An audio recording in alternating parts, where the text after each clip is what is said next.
हरे कृष्णा कृष्ण कृष्ण हरे हरे, हरे राम राम राम हरे हरे। हरे कृष्णा, सभी भक्तों का स्वागत है आज के भागवत कथा में। तो हम लोग चर्चा कर रहे थे प्रभुपाद लीलामृत में से कि कैसे प्रभुपाद जो है एक हॉल हायर किया गया था, और राय राम प्रभु करके जो थे उन्होंने जडसन हॉल बुकिंग किया था और $200 खर्चा किया था, और उसमें सिर्फ 7 लोग आए थे। और फिर प्रभुपाद ने जब वो अकेले थे उनको बोला कि भाई आपको फ्री में प्रोग्राम नहीं करना चाहिए था, आपको चार्ज करना चाहिए था, आपको पैसे लेने चाहिए थे उनसे। और बोले $3 या $5 कुछ तो लेना चाहिए था, तो उनको लगता था कि इसका कुछ मूल्य है। प्रभुपाद बोले जब भी कोई चीज मुफ्त में मिलती है तो लोगों को उसका मूल्य नहीं रहता। तो हमें भी ध्यान रखना चाहिए कि हम जब भी कुछ किसी को गिफ्ट दे रहे हैं या किसी को गीता दे रहे हैं, तो किसी को भेंट दे रहे हैं तो ठीक है, नहीं तो अगर हम कुछ चार्ज करके दें तो उनको उसका वैल्यू मालूम रहेगा। अगर आप फ्री में किताब दे देते हैं तो हो सकता है कि वो किताब को ऐसी साइड में रख देगा, कभी देखेगा भी नहीं। लेकिन अगर उसने पैसे दिए होंगे तो उसको मालूम चलेगा, अरे ये मूल्यवान चीज है, मुझे मैंने उसके लिए पैसा दिया। तो ज्यादा नहीं, लेकिन थोड़ा सा अमाउंट लेकिन लेना चाहिए। तो यहाँ पे एक बर्टन ग्रीन करके एक प्रभुपाद से प्रभावित हुए एक व्यक्ति थे जो पियानो बजाते थे, और ये प्रोफेशनल पियानो बजाने वाले थे। और वो प्रभुपाद के जो है कीर्तन में हमेशा पियानो बजाते थे। और उनका अनुभव ये रहा था कि पूरी न्यूयॉर्क में माया ही माया है। और बोले कि एक ही जगह अच्छा था, वो था प्रभुपाद का संग, और वो स्टोर फ्रंट का जगह था। तो जैसे बताया जाता है पूरी दुनिया जो है, इसको संसारा दावानल भी बताया गया है, एक अग्नि के समान जगह है, या दूसरी जगह शास्त्रों में इसको पूरा रेगिस्तान बताया गया है। तो रेगिस्तान आपको मालूम है, अगर हमें रेगिस्तान में छोड़ दिया जाए तो फिर कितना मुश्किल होगा। तो उसके अंदर एक मिराज, मिराज को जो है हिंदी में मृग तृष्णी करके कुछ बोलते हैं। तो जो मिराज होता है, जगह होता है जहाँ पे आपको पानी मिलता है। तो जहाँ पे आपको पानी मिलता है वो सबसे उत्तम जगह जो है बताया जाता है पूरे रेगिस्तान में। तो उसी प्रकार से रेगिस्तानी रूपी भौतिक जगत में एक ही जगह अच्छा है, सबसे उत्तम है, जहाँ भक्तों का संग है। इस्कॉन के जो मंदिर है जहाँ हरि कथा हरि कीर्तन हो रहा है। प्रभुपाद तो अभी मैं भागवतम पढ़ रहा हूँ जो आप लोगों के साथ चर्चा करूंगा। प्रभुपाद बोलते हैं भौतिक जगत जो है नरक लोक के समान है, और जो रहने वाले लोग हैं हमें नारकीय बोलते हैं। नारकीय मतलब जो नरक में रहते हैं उनको नारकीय बोलते हैं। तो हम लोग सब नरक में रह रहे हैं। तो सोचिए, हम लोग को लगता है अरे इतना आनंद है इस भौतिक जगत में, और इतने सब चीजें हैं भोग करने के लिए, और अगर मेरे पास सिर्फ इतना पैसा होता तो मैं ऐसे भोग करता था, ऐसे भोग करता था। और भागवतम की दृष्टि से ये पूरा भौतिक जगत को नरक के समान बताया गया है, और हम लोगों को नरकीय बताया गया है। नरकीय का मतलब है जो नरक में रहते हैं। तो यहाँ पे जो है सिर्फ एक ही चीज हमें आश्रय दे सकता है, भले ही आप उसको नर्क बोलिए, भले ही आप उसको रेगिस्तान बोलिए, भले ही आप उसको जो है अग्नि में जो है जलता हुआ पूरा भूमंडल बोलिए। इन जगह पे एक ही जगह है जो हमें आश्रय मिलेगा, वो है कृष्ण कथा कृष्ण भक्ति। तो ये भी बोल रहे हैं बर्तन जी की माया पूरे जगह जो है प्रभावित थी, लेकिन एक ही जगह जगह अच्छा था जहाँ पे हम शांति प्राप्त कर सकते थे, वो थे प्रभुपाद का संग, वो था स्टोर फ्रंट। और बोलते हैं जब भी मैं उनके साथ जप करता था तो जप करने से मेरे जीवन में एक तरह का संतुलन बनाए रहता था।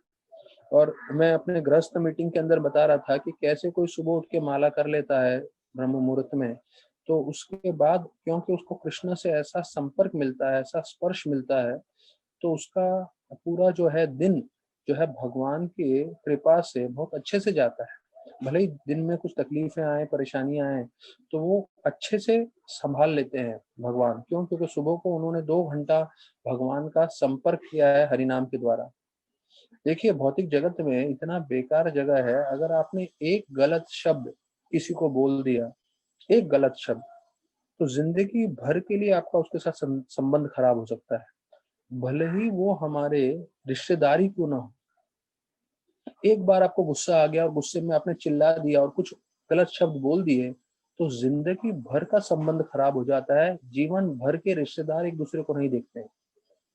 तो देखिए भौतिक जगत कितना खतरनाक है। हमने किसी की सालों साल जो है हमने उनके साथ संबंध बनाया होगा, सालों साल हमने उनकी सेवा की होगी, वो लोग सब भूल जाते हैं और एक शब्द को लेके, एक लाइन को लेके, एक वाक्य को लेके वो जिंदगी भर आपसे जो है गुस्सा रहेंगे और आपसे संबंध तोड़ देंगे। तो ऐसे में कौन बोल सकता है कि मैं अपने पूरी वाचा शक्ति पे नियंत्रित रख सकता हूँ, नियंत्रण कर सकता हूँ। कभी कोई ऐसा समय आता है जब कोई उत्तेजित आपको कर देता है, किसी की भी जबान से कुछ भी शब्द निकल सकते हैं।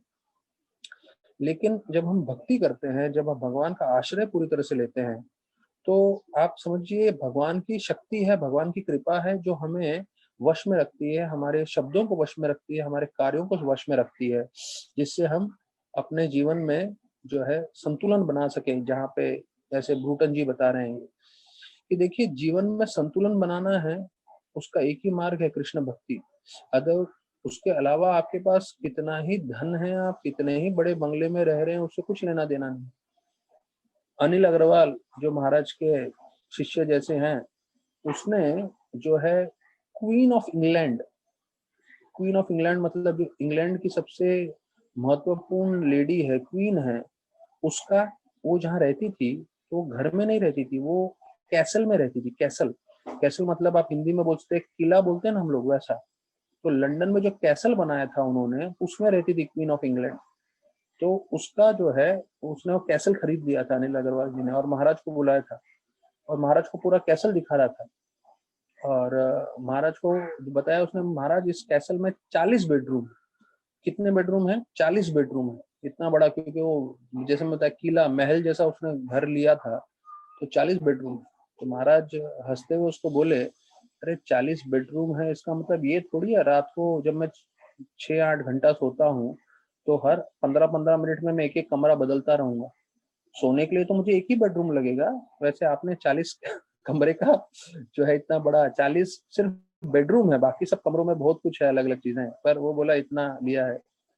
तो उस सब चीजों से हमें जो है शांति नहीं आएगी। शांति आएगी जब कृष्णा का संपर्क करेंगे। और जो लोग सुबह को कृष्णा का संपर्क कर लेते हैं, या सुबह को जब भी थोड़ा देर से उठते हैं तब भी, लेकिन अगर कृष्णा के साथ अच्छे से संबंध बना लेते हैं तो फिर दिन भर में उनको ऊर्जा रहती है अच्छे से सेवा करने की और अच्छे से भक्ति करने की। तो फिर वो बोल रहे हैं कि बहुत आनंद आता था प्रभुपाद के साथ बैठ के प्रसाद लेने के लिए। और प्रभुपाद ने जो भोजन बनाया था या उन्होंने जो परोसते थे, चपाती और सब्जी, तो बोलते हैं वो बहुत आनंद आता था। विशेष रूप से जब मेरे जेब में पैसे नहीं होते थे। हाँ, अब ये बहुत महत्वपूर्ण विषय आ रहा है हम सब इस्कॉन भक्तों के लिए। वो बोल रहे हैं मुझे इस्कॉन में बहुत मजा आता था। इस्कॉन मतलब वो पहले तो एक छोटा सा स्टोर फ्रंट ही था, जब मेरे जेब में पैसे नहीं होते थे तो अभी याद रखिए, मेजोरिटी लोगों के पास कभी पैसे नहीं रहने वाले हैं, क्योंकि सब स्ट्रगलिंग लोग हैं और सबके पास, बोलते हैं ना, पैसा कम होता है, खर्चा ज्यादा होता है मुझे। तो इस्कॉन में जब भी हम लोग जब जाते हैं और संडे प्रोग्राम अटेंड करते हैं, फेस्टिवल अटेंड करते हैं, इतना बढ़िया फीस्ट मिलता है। हाँ, और उसमें इतना अच्छा प्रसाद मिलता है, 6-8 आइटम होते हैं उसके अंदर। तो बिना पैसे दिए इतना अच्छा प्रसाद सबसे उत्तम रहता है। यहाँ तक कि राधानाथ महाराज बता रहे थे कि हमारे यात्रा के चार्जेस आप कम रखिए, मैनेजमेंट को बता रहे थे। क्यों? क्योंकि जो हमारे मिडिल क्लास भक्त है ऑल ओवर इंडिया से, वो लोग एफोर्ड करने चाहिए। अगर आप बहुत ज्यादा रेट्स रखोगे तो शायद वो लोग एफोर्ड नहीं कर पाएंगे। तो ये मिडिल क्लास लोगों के लिए है, तो 4000 3000 इतना आप रखिए, कम से कम रखिए, जिससे सबके ज्यादा से ज्यादा लोग आ सके। और फिर वहां पे इतना अच्छा जो है हमें प्रसाद मिलता है, ब्रह्मचारियों के द्वारा बनाया हुआ, और एक से एक आइटम रहते हैं। तो ये सब कोई बाहर वाला सोच भी नहीं सकते। यहाँ तक कि मैं कई नॉन रेसिडेंट इंडियंस को जानता हूँ जो मायापुर में थे। वो बोल रहे थे, अरे यार आप लोग का यात्रा रहता है। अब मैं आप लोग को इसलिए इंस्पिरेशन दे रहा हूँ कि अभी तो लॉकडाउन हो गया, तो पिछले साल यात्रा कैंसिल हो गया, अभी इस साल भी होगा नहीं होगा वो नवंबर में हमें मालूम चलेगा, या शायद मई महीने में हमें डिक्लेयर होगा। पर मैं आप लोग को थोड़ा एडवर्टाइजमेंट कर रहा हूँ, क्योंकि एडवर्टाइजमेंट का जमाना है। तो सब एडवर्टाइजमेंट पे चलता है।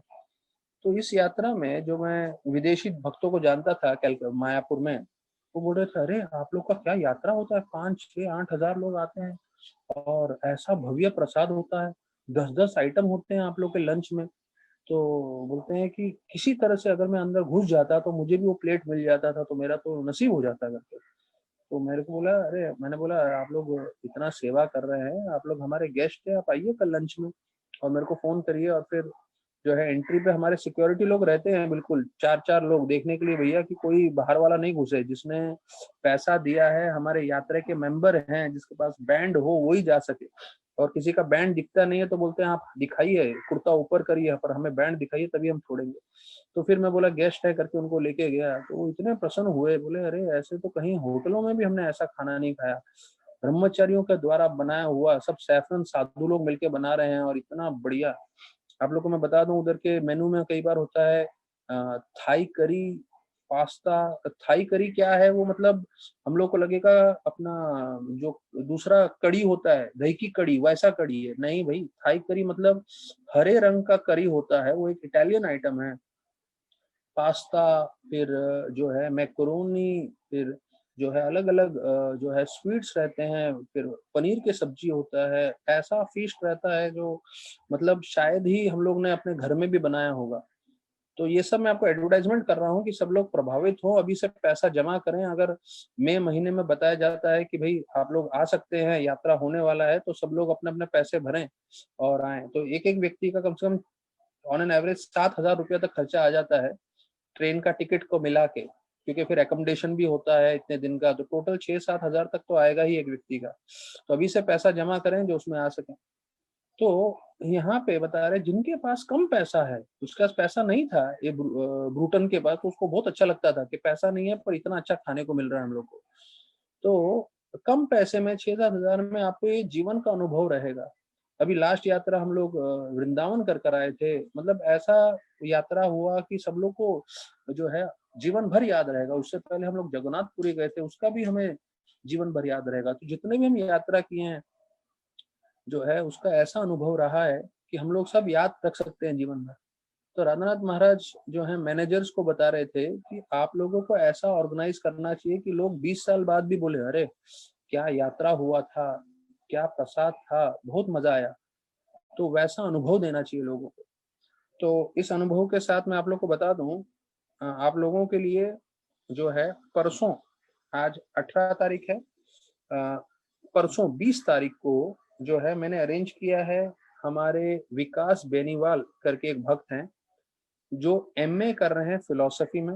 उन्होंने भक्ति शास्त्री भक्ति विद्यापीठ में 2 साल 3 साल से स्टडीज कर चुके हैं। अभी वो इस्कॉन की तरफ से एमए कर रहे हैं फिलोसफी में, और जो है विशेष रूप से ये भक्ति को और आगे बढ़ाने के लिए एकेडमिक वर्ल्ड में मेहनत कर रहे हैं। इंजीनियर है बाय प्रोफेशन, 3 साल से फुल टाइम स्टडी कर रहे हैं और सेवा कर रहे हैं। वो आप लोगों को 21 तारीख को लाइव जीवी गोवर्धन इको विलेज में शूटिंग करके दिखाएंगे और पूरा 1 घंटे में वो पूरा प्रवचन करके बताएंगे उधर के 6 गोस्वामी मंदिर के बारे में। तो जैसे जैसे हम लोग यहाँ प्रोग्रेस कर रहे हैं हमारे प्रवचन में, तो पहले तो कई महीने मैंने ही प्रवचन दिया और आप हमारे साथ भागवतम सुन रहे थे, पर जैसे अभी समय बढ़ते जा रहा है तो हमारे साथ अभी जुड़ गए हैं न्यूयॉर्क से ब्रजरस प्रभु, जो हर शनिवार को क्लास दे रहे हैं। और आप लोगों के लिए दूसरे भी मैं वैरायटीज ला रहा हूँ इसके अलावा, क्योंकि ये तो चलेगा ही, हफ्ते में मेजोरिटी दिन मैं बोलने वाला हूँ, पर कभी कभी बीच में आप लोगों के लिए थोड़ा वैरायटी रहेगा, चेंज रहेगा। तो गोवर्धन इको विलेज मतलब जो हमारे गोस्वामी का मंदिर है और उसका क्यों बनाया है और उसका उद्देश्य क्या था, तो वो सब आपको जानने मिलेगा जो है परसों के क्लास में। और हो सकता है कि जो हम लोग 20 तारीख को कर रहे हैं ये आप लोग के लिए उसके 1 महीने के अंदर हम लोग उस प्लेस पे जा भी पाएंगे। तो मैं जस्ट प्लानिंग कर रहा हूँ और मैं वर्कआउट कर रहा हूँ कि कितने लोग आ सकते हैं, कौन सा बस लगेगा और कैसे हम जा सकते हैं। अगर वो सब वर्कआउट हो गया तो मैं आप लोग सबको बताऊंगा। हम संडे का दिन कोई दिन चूज करेंगे और हम लोग सब जो है गोवर्धन इको विलेज भी जाकर आएंगे। तो ये 20 तारीख के लिए है आप लोग के लिए। और 21 तारीख को हमारे एक बहुत अच्छे भक्त हैं जिनका नाम है तरुण गौरांग प्रभु, जो तकरीबन तकरीबन भी शायद 10-12 साल से आश्रम में है, ब्रह्मचारी हैं। ये भी इंजीनियर हैं बाय प्रोफेशन, या उन्होंने ऐसा इंजीनियरिंग नहीं तो शायद बीएससी एमएससी का डिग्री लिया हुआ है, प्रोफेसर थे वो, और भी फुल टाइम आश्रम में है, प्रीचिंग कर रहे हैं, विशेष रूप से बुक डिस्ट्रीब्यूशन करते हैं वो। और अगर किसी को भी भागवतम और वो सब चाहिए, वो डायरेक्टली बुक गोडाउन के इंचार्ज भी हैं, आप उनसे कांटेक्ट कर सकते हैं। वो आप लोगों को 21 तारीख को विशेष रूप से तुकाराम महाराज के बारे में बताएंगे। तो महाराष्ट्र में तुकाराम महाराज बहुत प्रसिद्ध हैं और उन्होंने हजारों की संख्या में अभंग लिखे हैं जो मराठी में है, और उसका जो मतलब है, कोई मराठी होते हैं तो उनको ज्यादा आनंद आता है समझने में, सुनने में, बोलने में, तो वो अच्छे से अभंग भी बोलते हैं। तो मैंने उनको रिक्वेस्ट किया है, तो 20 और 21 तारीख को, परसों और उसके अगले दिन जो है, आपको बहुत भव्य रूप से वृंदावन के पूरी परिक्रमा वृंदावन कथा मिलने वाला है, और 21 तारीख को तुकाराम महाराज का कथा। तो ये दो वैरायटी आप लोग के लिए रहेगा, तो प्लीज डोंट मिस 20 और 21। और फिर जो है 22 तारीख से फिर से मैं आप लोग के साथ जुड़ जाऊंगा। तो अभी यहाँ पे बता रहे हैं कि ब्रह्मानंद बूटन जो थे वो प्रभुपाद को बोले आप टाउन हॉल में आइए, यहाँ पे मेरा परफॉर्मेंस है, बड़ा हॉल था ये। तो प्रभुपाद ने हाँ बोला। तो ब्रह्मानंद प्रभु जो है वो बोल रहे थे कि कैसे हम लोग 8-10 लोग थे, हम लोग सब पहुंचे वहां पे, और जो है वो पियानो को सेट करते हुए कम से कम शुरुआत में, वो जो बोलते हैं ना जैसे हम लोग के संगीतकार आलाप करते हैं, तो 1-1.5 घंटे का तक तो उनका आलाप ही चलता रहता है। तो उस हिसाब से इसका भी 1-1.5 घंटे तक वो पियानो पे ही ऐसे ऐसे कुछ तो बजा रहा था। तो बोल रहे थे हम लोग सब वहां बैठ के जपा कर रहे थे। तो मतलब प्रभुपाद ने हाँ बोला बूटन को, और उनके हॉल में भी गए, टाउन हॉल में, और वहां पे कार्यक्रम भी किया। कार्यक्रम मतलब वो तो सिर्फ बैठ के सुन रहे थे, लेकिन उधर कुछ था नहीं, मतलब सिर्फ पियानो बजा रहा था तो ऑडियंस में। और ऑडियंस में भी बोलते हैं 2 डजन लोग से ज्यादा नहीं थे, वो भी हॉल मतलब ऐसी खाली था, और कुछ ज्यादा लोग भी नहीं थे, लेकिन वहां ये लोग बैठ के जप कर रहे थे। तो एक चीज भक्तों को ध्यान रखना है, हमें हमेशा अपना जपमाला लेके चलते रहना है। जब हमें मौका मिले तो हमें हमेशा जप करते रहना है। मैंने एक चीज देखा है, राधानाथ महाराज, जनानिवास वो, और ऐसे भक्तों के साथ, उनके हाथ में से कभी जपमाला निकलता ही नहीं। मैं जनानिवास प्रभु को जो है मंदिर में ठहरे थे, तो मंदिर के ऊपर गार्डन वार्डन है, वहां पे लेके गया, तो वो उनका मैंने फुल टाइम देखा कि पूरा टाइम उनका हाथ में जपमाला था ही, और वो हमेशा जप करते रहते। तो जब भी उनके पास खाली समय आता है, भक्तों के जो शुद्ध भक्त होते हैं वो हमेशा जप करने के लिए रहते हैं, बिकॉज जप करना मतलब आप भगवान के संपर्क में हैं, और शायद उनकी शुद्धता इतनी है कि उनको वास्तविक रूप में अनुभव होता होगा, इसलिए वो कभी जप छोड़ते ही नहीं है। तो यहाँ पे बोल रहे हैं कि प्रभुपाद और ये लोग सब जप कर रहे थे, अभी क्या करें उतना समय। और फिर जो है उसके बाद प्रभुपाद जो है फ्रेश होने गए, तो ब्रह्मानंद जो है वो उनके साथ हमेशा घूमते थे, और उनको लगता था मैं प्रभुपाद के साथ चलता रहूं, और वो बॉडीगार्ड जैसे बन गए थे उनके। क्योंकि ब्रह्मानंद प्रभु के बारे में बताऊं, वो 6.5 फीट के उनके डिसाइपल थे, और उनको लग रहा था कि बस मैं उनके साथ घूमता रहूं। और उनको जब वो सबवे में, ट्रेन में गए थे, तो प्रभुपाद बहुत सारे प्रश्न पूछते थे सबवे के बारे में, अमेरिका के कैसे सब चीजें होते हैं, तो उसको बहुत अच्छा लग रहा था कि मैं प्रभुपाद को ये सब चीजें बता पा रहा हूँ। तो ब्रह्मानंद प्रभु 6.5 फीटे जो हैं उनके पर्सनल जो हैं, अभी ये पहले भक्तों में से एक है कीर्तानंद ब्रह्मानंद। और बोलते हैं कि कई साल बाद जब प्रभुपाद हर जगह प्रचार करते थे, तो कोई तो एक संस्कृत स्कॉलर आ गया। तो संस्कृत स्कॉलर जो है प्रभुपाद के साथ डिस्कशन करते करते आर्ग्यूमेंट में आ गया, तो उसको समझना नहीं था प्रभुपाद क्या बोल रहे हैं, उसको जबरदस्ती अपनी चीज जो है आर्ग्यू करनी थी प्रभुपाद के साथ। तो प्रभुपाद जो है 2 मिनट 4 मिनट तो उसको समझाने की कोशिश किए, पर वो जो है आतुर हो रहा था ज्यादा, और जो है चिल्ला रहा था थोड़ा। तो फिर प्रभुपाद बोले इससे मुझे बात करके कुछ फायदा नहीं है, तो प्रभुपाद सिर्फ ब्रह्मानंद की ओर देखे, सिर्फ ब्रह्मानंद की ओर देखे प्रभुपाद। और ब्रह्मानंद प्रभु जो 6.5 फीट के थे, उसने उसने शारीरिक रूप से, ये जो संस्कृत स्कॉलर था, संस्कृत पंडित था, प्रभुपाद के कमरे में बैठा था, उसको शारीरिक रूप से हाथ से पकड़ा, उठाया और कमरे से बाहर ले जाके रख दिया। मतलब अब 6.5 फीट का व्यक्ति आपको उठा के लेके जा रहा है, तो फिर वो संस्कृत पंडित के मन में भी कुछ नहीं रहा कि मैं और कुछ झगड़ा करूं या कुछ बोलूं या कुछ करूं। और प्रभुपाद सिर्फ एक इशारा करते थे, तो उनके शिष्यों को पूरी तरह से मालूम चल जाता हमें क्या करना है। जैसे एक बार प्रभुपाद पंडाल में थे और वहां पे कई प्रवचन करने वाले थे, तो कई लोग प्रवचन कर रहे थे। तो वो जो पंडाल में होता है ना, वो फैन आता है, बड़ा वाला फैन जो जमीन पे लगाते हैं, और वो उसका आवाज बहुत होता है। तो प्रभुपाद जो है अपने शिष्यों के साथ थे, उनका भी प्रवचन था, तो बाकी लोग सब बोल रहे थे पर उनको सुनाई नहीं दे रहा था। तो प्रभुपाद सिर्फ पंखे की तरफ देखे, तो तुरंत उनके शिष्यों को समझ में आ गया इसका आवाज आ रहा है, प्रभुपाद को सुनाई नहीं दे रहा है। तो तुरंत पंडाल वाले को बोले बोले इस पंखे को बंद करो, बंद करवा दिया। प्रभुपाद 2 मिनट 5 मिनट सुने लोगों का, तो वो लोग सब मायावाद और बकवास कर रहे थे। तो प्रभुपाद फिर पंखे की तरफ देखे कि इससे अच्छा तो पंखे का हवा खाना बेहतर है। तो फिर इशारा देखे सिर्फ पंखे की तरफ, तो शिष्य समझ गए। फिर पंडाल वाले को जाके बोले पंखा चालू करो, हमें चाहिए पंखा, अभी महाराज जी को चाहिए। तो प्रभुपाद के शिष्यों में ऐसा जुनून था, मतलब वो गुरु के लिए सब करने के लिए तैयार थे, और वास्तविक रूप में चाहिए। अगर आपको कृष्ण को प्रसन्न करना है तो भाई हमको कृष्ण दिखते कहाँ है भाई, कहाँ प्रसन्न कर पाओगे आप कृष्ण को। हमारे लिए तो गुरु ही है जो हमारे सामने है, जो कृष्ण का प्रतिनिधि है। आप उसको प्रसन्न करिए और देखिए आप पे पूरी भगवान की कृपा आ जाएगी। तो बोलते हैं वो मालती माता जी को बोला, मालती माता जी और यमुना माता जी प्रभुपाद का ट्रेन में थे, तो बोले मेरे को गरम चावल खाना है। चलती हुई ट्रेन में प्रभुपाद बोले गरम चावल खाना है, और इनको मालूम चला कि भाई अभी प्रभुपाद तो खाएंगे, मतलब हमको ही बनाना है। तो ये बोले कि हम लोग किचन, तो उनके किचन में पहुंच गए, ट्रेन का जो किचन चलता है उसमें, और बोले हमें कुकिंग करना है। तो बोले ऐसे कैसे कुकिंग कर सकते हो, ये थोड़ी हम लोग किसी को और को अलाउ करते कुकिंग करना। तो ये यमुना माता जी थी कि मालती माता जी थी, वो बोली मैं जो है चलती ट्रेन से कूद जाऊंगी अगर तुम मेरे को कुकिंग करने नहीं देगा तो। तो अपना वो इंडियन भी घबरा गया होगा, बोला ये विदेशी लोग तो सरफरे लोग हैं, कूद भी जाएंगे, बड़ा प्रॉब्लम हो जाएगा। तो बोले हाँ आप बना दो बना दो। वो लोग चलती ट्रेन में गरम गरम चावल बनाए और प्रभुपाद को लाके खिलाए। तो मतलब एक ये विदेशी भक्तों में ऐसा एक जुनून था गुरु को प्रसन्न करने का कि मतलब वो कुछ भी करने के लिए तैयार था।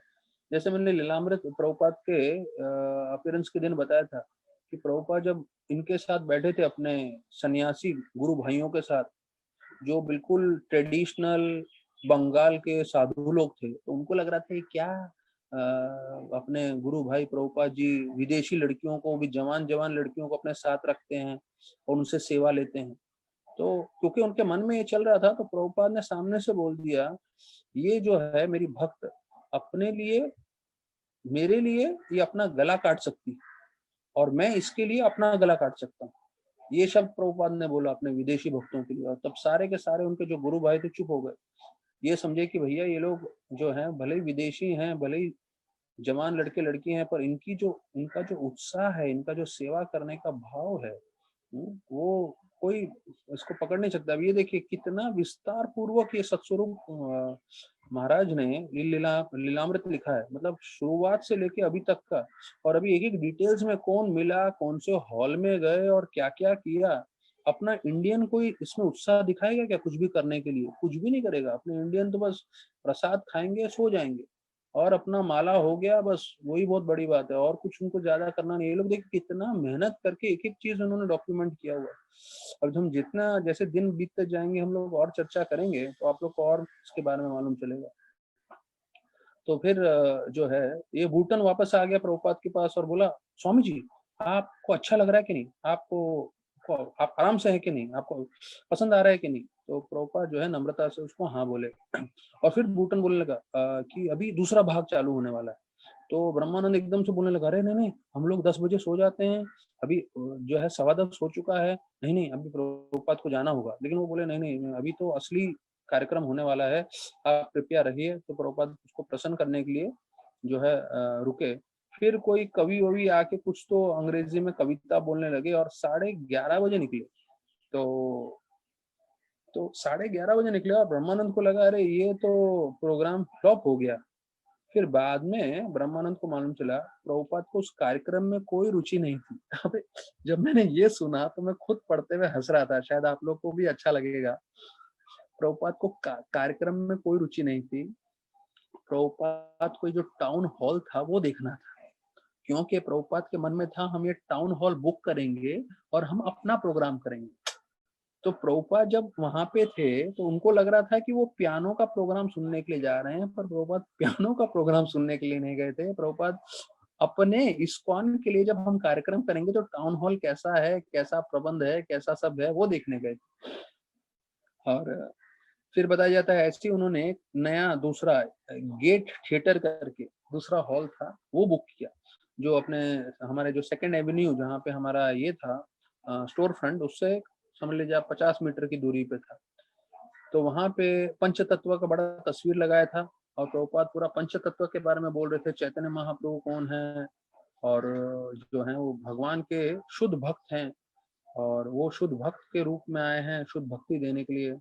और फिर बताया नित्यानंद प्रभु के बारे में जो उनके पहले अवतार हैं, और उसके बाद अद्वैत आचार्य के बारे में बोले कि जो भगवान के दूसरे अवतार हैं, और फिर ऐसे गदाधर जो उनकी अंतरंग शक्ति है, और शिवास जो शुद्ध भक्त हैं। तो ये ब्रह्मानंद बैठ के सोच रहा है कि अरे यार, ये इतना प्रभुपाद ऊंची चीज बता रहे हैं, ये नए लोगों को क्या समझ में आने वाला है।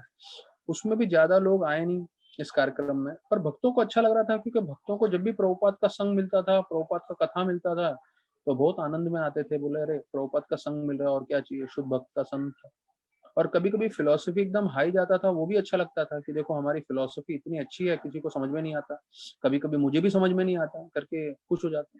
मेरे साथ भी ऐसा हुआ था। मैं एक बार देवामृत प्रभु का देवामृत स्वामी का लेक्चर के लिए गया था, तो उनको बता दिया था कि ये आईआईटी के लड़के हैं, और आईआईटी के लड़के एशिया में सबसे टॉप कॉलेज है, ये है वो है करके उनको बहुत चीज बताया था। बोला ये सबसे इंटेलेक्चुअल लोग हैं, सबसे जो है होशियार लड़के हैं पूरे के पूरे भारत के और एशिया के, और आपको उनको लेक्चर देना है।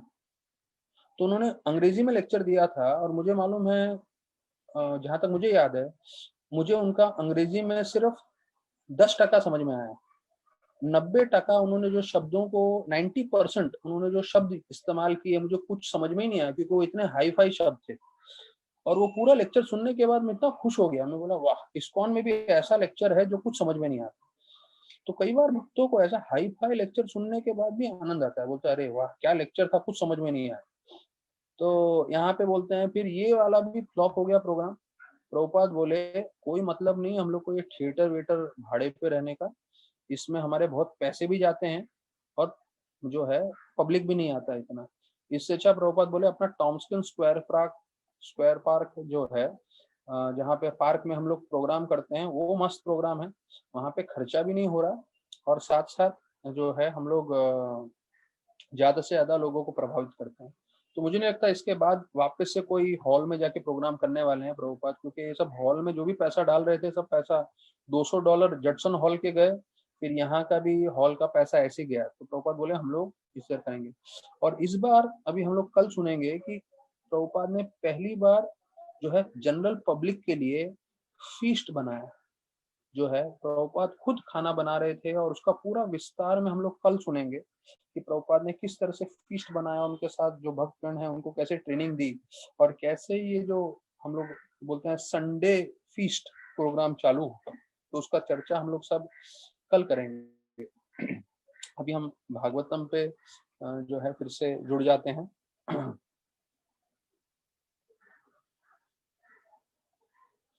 सो भागवतम में हम लोग जो है हमने 18 श्लोक तक चर्चा किया था, और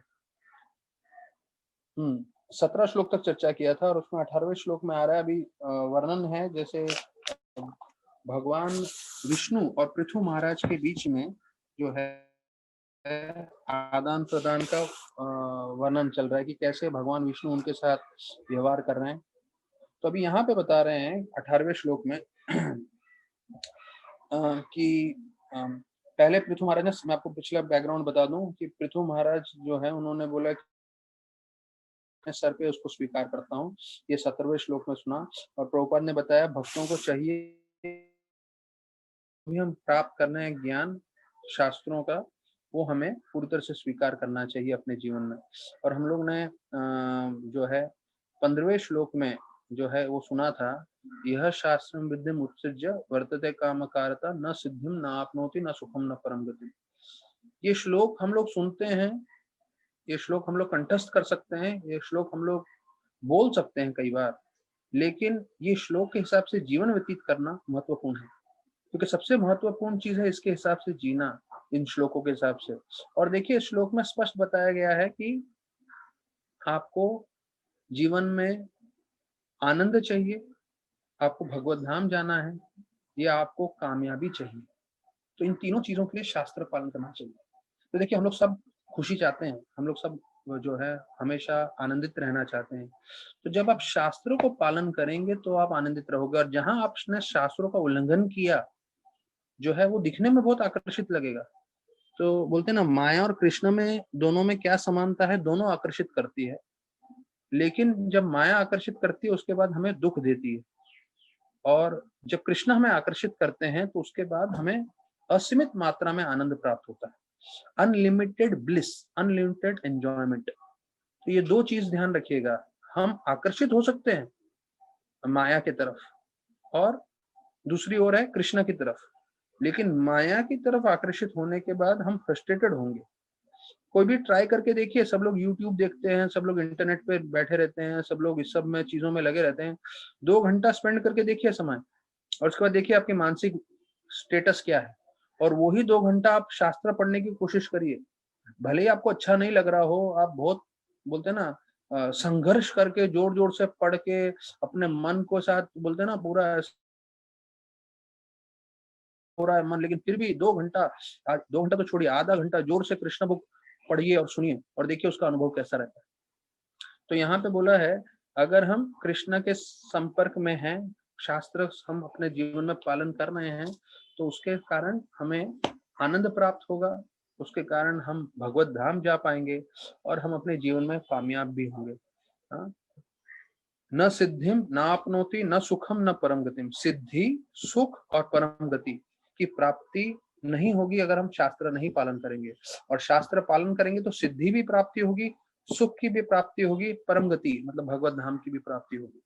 अब देखिए इतना चर्चा चल रहा है कि भाई भक्ति करना चाहिए, कई लोग नहीं करते हैं ये वो, और मेरे लिए इतना मतलब दिन में जो है सूरज कैसे जो है उदय हुआ है, और दोपहर के 12 बजे आपको सूरज देखना कितना आसान है, उसके समान लग रहा है। भगवान यहाँ पे बोल रहे हैं भाई आप परम गति प्राप्त कर लोगे। अब मैं किसकी विश्वास करूं? अभी हमारे आसपास में हमारे रिश्तेदार होते हैं, कोई मित्र होते हैं जो बिल्कुल भक्ति नहीं करते, और मैं मन में सोचता हूँ मैं किसका जीवन देखूं, इनका जीवन देखूं या कृष्ण भगवान का वचन सुनूं। यहाँ कृष्ण भगवान स्पष्ट रूप से बोल रहे हैं परम गति, कि आप भगवत धाम जाओगे, और भगवत धाम जाओगे वो तो एक चीज है, लेकिन जब हम भक्ति करते हैं तो वही भगवत धाम का अनुभव हमें यहाँ पे भी होता है। अब मैं भी जो है पूरा समय अभी प्रचार कर रहा हूँ, तो जितना भक्ति का लोगों को दे रहा हूँ, तो मेरे को भी इतना उत्तम रूप से अनुभव हो रहा है, इतना आनंद आ रहा है। तो मैं बोल रहा हूँ भगवत धाम का जो हम चर्चा कर रहे हैं, वो तो एक बार जीवन त्यागेंगे तब तो प्राप्त होगा, लेकिन जब यहाँ पे भी हैं, क्योंकि हम भगवान का चर्चा कर रहे हैं, तो भगवत धाम का अनुभव हमें यहाँ भी मिल रहा है। तो देखिए हमारे पास बहुत सरल है, भगवान के शब्द को आप स्वीकार कर लीजिए, और पूरी तरह से आनंद भी प्राप्त करिए, कामयाबी भी प्राप्त करिए, भगवत धाम भी जाइए। और भगवत धाम आप मरने के बाद भी जाएंगे, और जब तक जीवित हैं तब भी आप भगवत धाम में रह सकते हैं। तो जो लोग इसके साथ जिसका अनुभव कर रहे हैं, उनको ही इसके बारे में ज्यादा मालूम चलेगा। तो हमने फिर जो है 16वें श्लोक में सुना कि भगवान प्रसन्न होते हैं दो चीज से, हमारे चरित्र से और हमारे व्यवहार से। तो हमें ध्यान रखना है ये दो चीजों पे, हम कैसे लोगों के साथ व्यवहार कर रहे हैं। मैंने बताया था भक्तों के साथ और अभक्तों के साथ, दोनों के साथ हमारा व्यवहार बहुत अच्छे से होना चाहिए। यहाँ तक कि कहीं जो है थोड़ा पैसे ज्यादा छोड़ने पड़े, शायद ऑटो वाले के पास या कहीं सब्जी वाले के पास या कहीं पे भी, कोई बात नहीं, 2-4 रुपया दे दिया, 10 रुपया दे दिया, ऊपर से चलेगा। लेकिन जो है आपको ध्यान रखना है कि आपका व्यवहार ऐसे होना चाहिए कि वो जो है खुश रहे आपसे। अगर वही मनी मन में आपने 2 रुपए 4 रुपए कम दिए और वो मनी मन में आपको बुरा भला बोलेगा, तो वो एक वैष्णव को बुरा भला बोलेगा और उसका अपराध हो जाएगा। इससे तो बेटर है 2-4 रुपए दे और वो आपकी स्तुति करे या खुश रहे, तो उससे वो बोलेगा अरे कितना अच्छा आदमी था, तो वो वैष्णव की स्तुति करेगा, वो भक्ति में बढ़ जाएगा, और वो भी जो है आध्यात्म जीवन में उन्नति करेगा। तो हमारे लिए दो जरूरी है। राधानाथ महाराज भी बोलते हैं इंटीग्रिटी इन कैरेक्टर, हमारा चरित्र बिल्कुल साफ रहना चाहिए, कोई उस पे उंगली नहीं उठा सके, वो ध्यान रखना चाहिए। और दूसरा हमारा व्यवहार, तो फिर हमने फिर 26 गुण भी देखे भक्तों में क्या होते हैं। और फिर जब पृथु महाराज बोलते हैं मैं सारे आपके जो भी बताए हुए चीजें हैं मैं पूरी तरह से अपने सर पे स्वीकार करता हूँ, प्रभुपाद बोलते हैं कि हमें भी जो है सब कुछ स्वीकार नहीं चाहिए कोई भी चीज पे। भक्ति सिद्धांत ठाकुर बोलते हैं अर्धकुट न्याय। अर्धकुट न्याय मतलब मुर्गी को कोई बोलेगा अरे पीछे का भाग मुर्गी का अच्छा है क्योंकि पीछे के भाग से अंडा आता है, मतलब दूसरी मुर्गियां आती है, लेकिन सामने का भाग अच्छा नहीं है, क्यों? क्योंकि वो दाना खाता है। तो आप ऐसा बोलते हुए जो है ये नहीं बोल सकते कि आगे आगे का भाग अच्छा नहीं है। नहीं, पूरा का पूरा मुर्गी आपका जो है स्वीकार करना होता है। तो उसी प्रकार से भक्तिनाथ ठाकुर बोले कि जब हम शास्त्रों की बात करते हैं तो हमें पूरी तरह से शास्त्र पालन करना चाहिए। अब यहाँ पे बहुत मुख्य विषय आ रहा है, इंद्र जो है साथ में आए थे। अब इंद्र ने इतना गड़बड़ किया, उसके बाद भगवान विष्णु इंद्र को अपने साथ में लेकर आते हैं। हाँ, और ये मैं आप लोग को बता रहा था, देखिए भक्ति करने के कितने फायदे हैं। इतने लफड़े करने के बाद भी भगवान इतने कृपालु हैं, बोले अरे नालायक है, बहुत गड़बड़ करता है, लेकिन मेरा भक्त है, मेरी पूरी कृपा दूंगा, हमेशा इसको आश्रय दूंगा।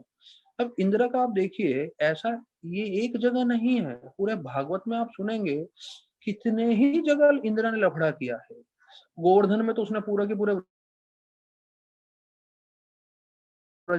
गिरिराज का फिर भगवान ने गोवर्धन उठाया और वो लीला हुई वृंदावन में, यहाँ पे है। और ऐसे और हम लोग जब भागवत पढ़ते रहेंगे और बहुत सारी लीलाएं आने वाली, इतना भर भर के गड़बड़ किया है, उसके बाद भी भगवान उसको अपने साथ ही लेकर आते हैं। बोलते ठीक है मेरा भक्त है, मेरी सेवा कर रहा है, गड़बड़ कर रहा है कोई बात नहीं। मतलब हमें इससे प्रोत्साहन नहीं लेना चाहिए गड़बड़ करने के लिए, पर मैं जस्ट बता रहा हूँ कि देखिए आप भक्ति से जुड़ जाइए, अगर 1000 गड़बड़ भी हो जाए आपसे, जानबूझ करके नहीं, गलती से, और या तो कोई पथ भ्रष्ट होके कहीं चला भी जाए भक्ति छोड़ के और गड़बड़ भी करता रहे, भगवान उसको जो है खींच के वापस लेकर आएंगे और भगवान उसको फिर भी सुरक्षा देंगे। तारा चूड़ी धरा आने, ऐसे करके बंगाली में चैतन्य चरितमृत में श्लोक आता है, तारा चूड़ी धरा आने। चूड़ी धरा मतलब जो हम लोग शिखा करते हैं अपने पीछे प्रभु जी लोग, तो वो शिखा पकड़ के साक्षात भगवान जो है खींच के लेकर आते हैं, बोलते हैं। तो यहाँ पे अभी जो है 18वें श्लोक में चर्चा हो रही है कि इंदिरा भी साथ में खड़े थे, उनको बहुत शर्म आ रही थी, उनको बुरा लग रहा था, और वो उसी वक्त जो है पृथु महाराज के चरणों में गिर गए और उनके चरण छूने लगे। देखिए अभी इंदिरा में गलती की लेकिन फिर भी नम्रता है, देखिए कैसे वो चरणों में गिर के माफी मांग रहे हैं। और पृथु महाराज भी तो महान वैष्णव है भाई, महान भक्त हैं, भगवान के सत्तावेश अवतार हैं, उन्होंने तुरंत उसको उठा लिया, गले लगाया और एकदम आनंदित रूप में उन्होंने जो है बिल्कुल उनके उनसे जो उनको थोड़ा तकलीफ था, जो उन्होंने घोड़े चुराए थे और वो सब किया था, तो पूरी तरह से उनको क्षमा कर दिया। अच्छा तो उसमें प्रभुपाद अभी बता रहे हैं, अभी प्रभुपाद का ये तात्पर्य बहुत जरूरी है, क्योंकि हम सब अपराध करते हैं, हम सब गलती करते हैं, तो हमारे लिए ये और भी ज्यादा अत्यधिक जरूरी है समझना ये तात्पर्य। तो इसका मैंने पूरा, आप लोग सब लिख सकते हैं, ये तात्पर्य 18th वाला जो है बहुत जरूरी है, आप पूरा मार्क कर सकते हैं। प्रभुपाद स्टार्ट कर रहे हैं तात्पर्य बोल के, there are many cases in which a person becomes an offender at the lotus feet of Vaishnav and later becomes repentant. तो देखिए प्रभुपाद बोल रहे हैं कि बहुत समय होगा जब हम वैष्णव के प्रति अपराध करेंगे और फिर बाद में पश्चाताप करेंगे। पहला स्तर, अगर आपको अपराध नहीं करना है तो हमेशा मन में एक मान के चलिए कि आप जो हैं भक्तों के दास अनुदास अनुदास हैं।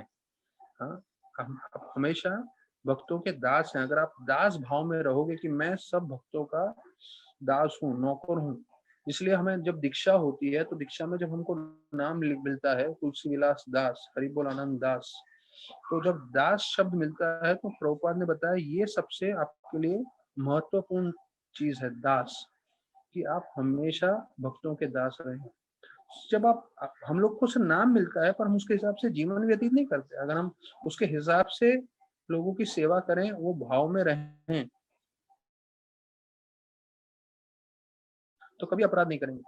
कोई नौकर कभी अपराध नहीं करता है अगर वो नौकर के भाव में है तो तो फिर प्रभुपाद आगे बता रहे हैं, offender at the lotus feet of a Vaishnav is never excused by supreme personality of godhead. अब तो ये ध्यान से मार्क करते रहिए आप लोग जो भागवतम लेके बैठे हैं, 20वां अध्याय 18वां श्लोक, अगर कोई वैष्णव अपराध करता है तो भगवान कभी उसे क्षमा नहीं करते। तो बोलते हैं एक बार आप भगवान का अपराध कर लो, भगवान क्षमा कर लेंगे, लेकिन अगर आप वैष्णव का अपराध करोगे तो भगवान बिल्कुल क्षमा नहीं करेंगे। और फिर प्रभुपाद उदाहरण के रूप में बोलते हैं, दुर्वास मुनि, उन्होंने अपराध किया था अम्बरीश महाराज को, तो विष्णु भगवान ने उनको बिल्कुल क्षमा नहीं किया, और फिर दुर्वास मुनि को अम्बरीश महाराज के ही चरणों में गिरना पड़ा और माफी मांगना पड़ा। तो ये एक और महत्वपूर्ण बात आ रही है कि अगर हमने अपराध किया है तो हमें उसी वैष्णव से माफी मांगनी चाहिए। और अगर हमने किसी वैष्णव के बारे में बुरा बोला है, उनका निंदा की है, तो उसका तरीका चैतन्य महाप्रभु ने बताया कि उसी वैष्णव की आप स्तुति करें। आप किसी वैष्णव के लिए बुरा बोलते हैं तो फिर उसका जो है, जैसे बोलते हैं कि अगर आपने किसी का बुराई की हो तो उसी मुख से, जिस मुख से बुराई की है उसी मुख से आप स्तुति करें, उनके बारे में अच्छा बोले, तो आप उसको काउंटरैक्ट कर सकते हैं, उससे बच सकते हैं। इसका मतलब ये नहीं कि हम बुरा बोले, हमें अच्छा ही बोलना है सभी भक्तों।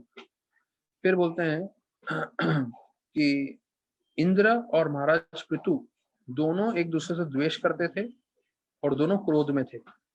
अब ये जो है दीजिए, इंद्र और पृथु दोनों एक दूसरे से द्वेष करते थे और क्रोध में थे। क्यों? क्योंकि पृथु को लग रहा था ये मेरा घोड़ा चुरा के लेके जा रहा है यज्ञ का, और इंद्र को लग रहा है ये 100 यज्ञ करेगा तो मेरा पद भी प्राप्त कर लेगा। लेकिन प्रभुपाद बता रहे हैं, क्योंकि दोनों वैष्णव थे, भगवान विष्णु के दास थे, तो वो दोनों जन जो है उन्होंने अपना द्वेष जो है वो सुलझाने की पूरी कोशिश की। अब यहाँ पे बोल रहे हैं Prabhupada, this is also first class example of cooperative behaviour between Vaishnavas, कि वैष्णव के बीच में सबसे अच्छा जो है स्वभाव और सबसे अच्छा जो उन्होंने व्यवहार किया वो ये था। दोनों में द्वेष था, दोनों में क्रोध था, लेकिन क्योंकि दोनों विष्णु के भक्त है, दोनों वैष्णव हैं, तो उन्होंने अपना द्वेष और क्रोध को जो है वश में कर लिया। और प्रभुपाद इस चीज को स्तुति करके बोलते हैं ये है फर्स्ट क्लास वैष्णव।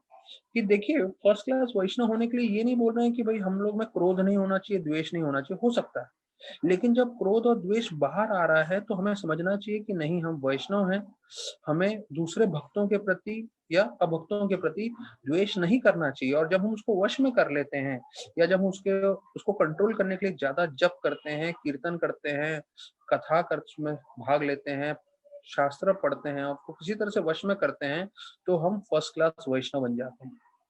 तो अव्वल दर्जे का वैष्णव बनने के लिए जरूरी नहीं है कि हमारे मन में काम, क्रोध, द्वेष, लोभ ये सब खत्म हो जाए। नहीं, वो रहेंगे और समय समय पर वो बाहर भी आएंगे। लेकिन हमारा काम ये है, जब ये बाहर आ रहे हैं तो हम पूरी तरह से उस पर हावी हो जाएं कृष्ण भक्ति से। तो जब हम कृष्ण भक्ति पूरी तीव्रता से करेंगे तो साक्षात भगवान स्वरूप धारण कर लेते हैं हरिनाम के द्वारा, भागवत के द्वारा। और भगवान में इतनी क्षमता है कि वो हमारे क्रोध, हमारे काम, हमारे लोभ, हमारे द्वेष को वश में कर लें। तो समझिए, मुझे क्रोध आ रहा है और उस समय मैं माला लेके बैठ जाऊं, किसी तरह से जोर जोर से मैं माला करके श्रवण करता रहूं, तो निश्चित रूप से मुझे मालूम है भगवान की शक्ति से, हरिनाम की शक्ति से 10 मिनट के अंदर, 5 मिनट के अंदर पूरा क्रोध शांत हो सकता है। या वही चीज आप बोल सकते हैं लोभ के लिए, या यहाँ जैसे बताया द्वेष के लिए या काम के लिए। तो ऐसे समय में हमें चाहिए कि हम भगवान का आश्रय लें। तो वो मुश्किल हो जाता है, क्योंकि जब क्रोध आता है या द्वेष आता है तो हम भगवान का आश्रय नहीं लेते। पर एक वैष्णव को सीखना चाहिए, अगर वो आश्रय लेके उसका दमन कर देता है तो फर्स्ट क्लास डिवोटी बनता है, फर्स्ट क्लास वैष्णव बनता है। ये प्रभुपाद बता रहे हैं। फिर प्रभुपाद बताते हैं, क्योंकि दुनिया वाले जो है वैष्णव नहीं है, इसलिए वो जीवन भर एक दूसरे के साथ झगड़ा करते रहते हैं। मतलब एक एक प्रभुपाद के वाक्य सुन सुन के मेरे को इतना आनंद आ रहा है, और मतलब जो कभी हमने सोचा नहीं, और इतने सारे प्रवचन सुनने के बाद भी इतना इतना डिटेल में मैंने सुना नहीं ये सब चीजें। देखिए क्या प्रभुपाद बोल रहे हैं, पहला चीज तो ये बोल रहे हैं कि हम लोग फर्स्ट क्लास वैष्णव कब हैं, जब हम इन सब चीजों का दमन कर सकते हैं। ये नहीं बोल रहे हैं कि हमारे हृदय में से पूरी तरह से शुद्धिकरण होना चाहिए। हाँ, उसके लिए कोशिश करनी चाहिए, भक्ति करनी चाहिए, पर वो एक लंबा मार्ग होगा, शायद जीवन भर निकल जाए हमारा। लेकिन अगर हम जब भी ये सब चीजें अनर्थ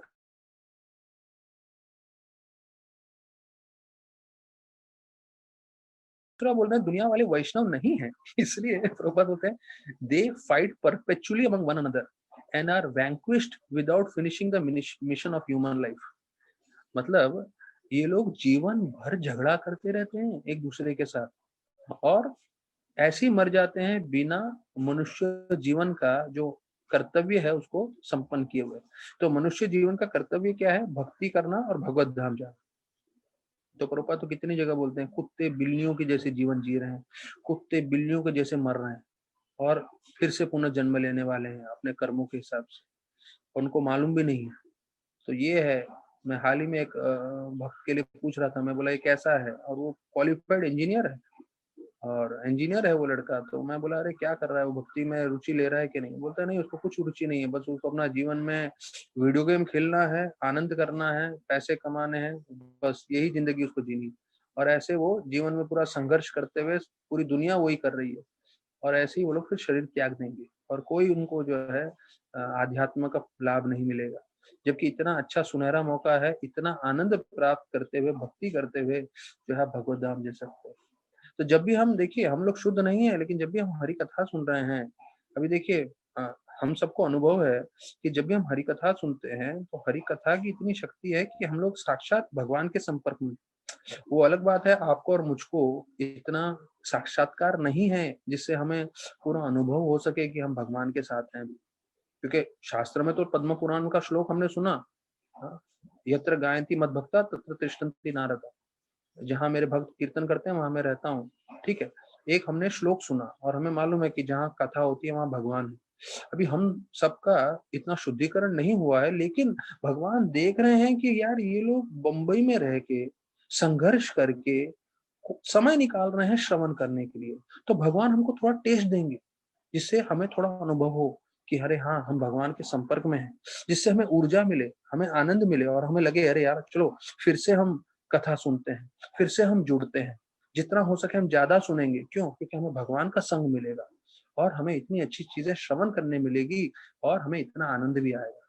तो भगवान थोड़ा थोड़ा आनंद देंगे जितना हमारा शुद्धिकरण होगा। और जैसे यहाँ पृथु महाराज आने वाले श्लोकों में बोल रहे हैं, वो भगवान बोलते हैं मांगो, वर मांगो, क्या मांगते हो?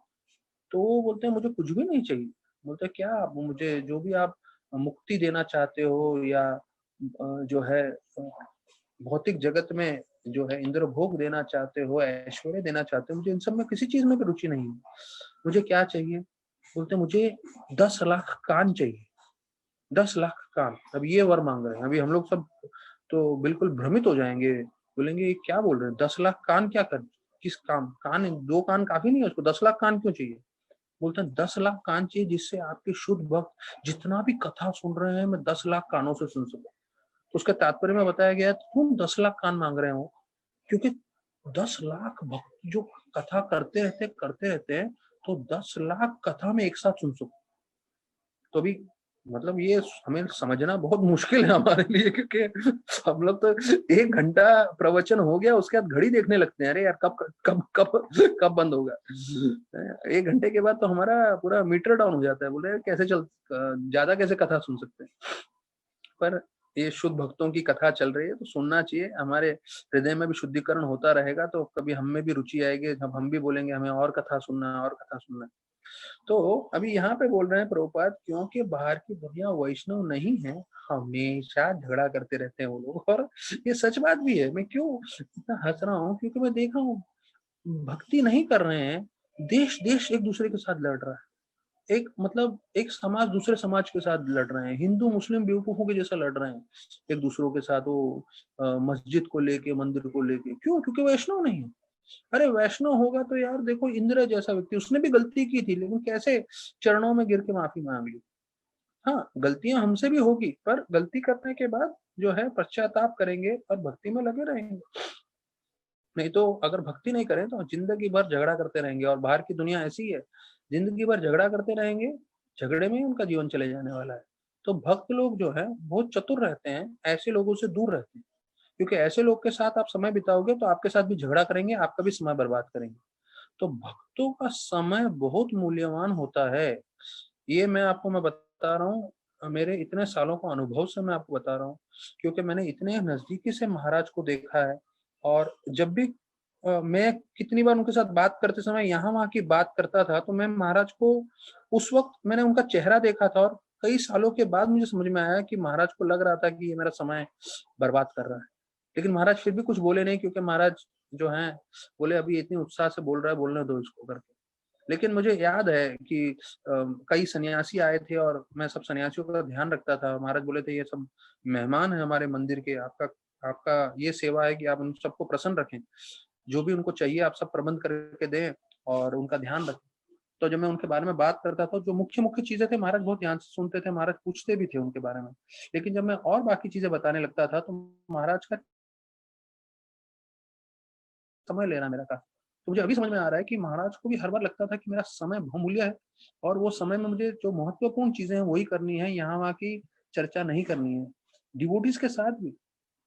और जैसे मैं एक भक्त को बता रहा था, 25 साल से मैं महाराज के साथ इतना इंटरेक्शन किया हूँ, इतना किया हूँ, और लास्ट शायद हो सकता है 10-15 साल में मैं कभी इतना महाराज के साथ मतलब एक्सचेंज हुआ, बातचीत हुआ, ये सब हुआ। आश्रम में भी हम लोग कई बार एक दूसरे को देखे, महाराज को प्रणाम किए, महाराज मुस्कुराए, गले भी लगाए।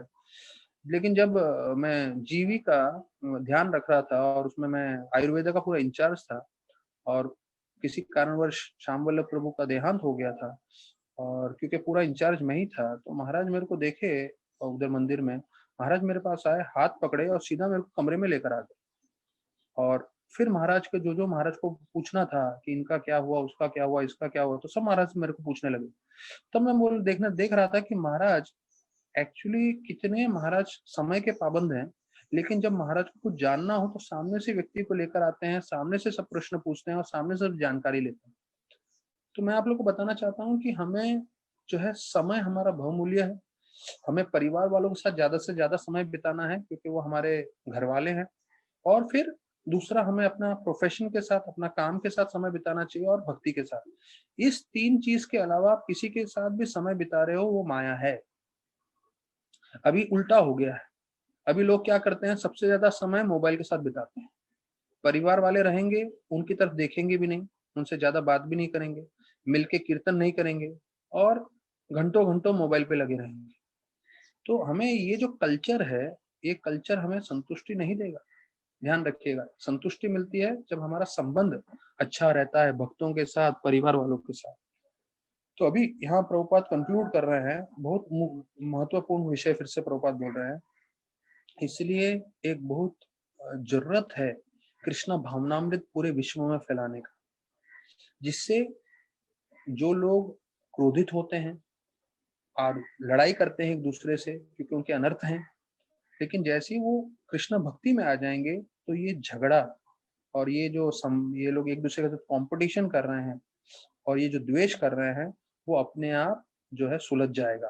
प्रभुपाद लिखते हैं, rivalry, competition and envy can be adjusted without difficulty. देखिए, अभी हम में भी है ये सब अनर्थ, द्वेष है, क्रोध है, सब है हम में भी। लेकिन हम भक्ति करते रहते हैं, और भक्ति में इतने जो है हम ज्यादा से ज्यादा तीव्रता से करने की कोशिश करते हैं, भले ही वो नाम जप है, भले ही वो प्रचार है, भले ही वो सेवा है।